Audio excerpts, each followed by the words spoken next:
adalah apel pagi Dimkub Sekretariat Daerah dan BPKD Provinsi Jawa Barat salah sekali membuat barisan.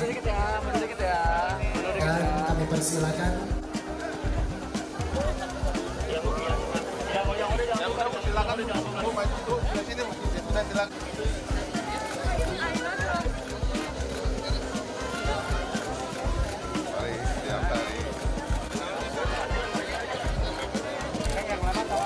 sudah sampaikan kalau urusan namanya nasional, saya ini sudah jadi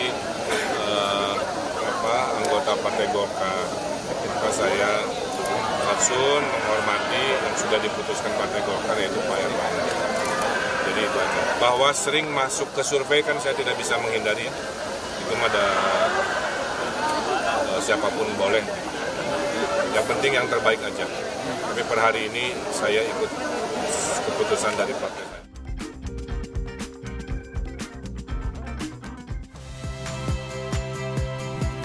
Saya Yasir Neneama. Saksikan program-program Kompas TV melalui siaran digital, pay TV, dan media streaming lainnya.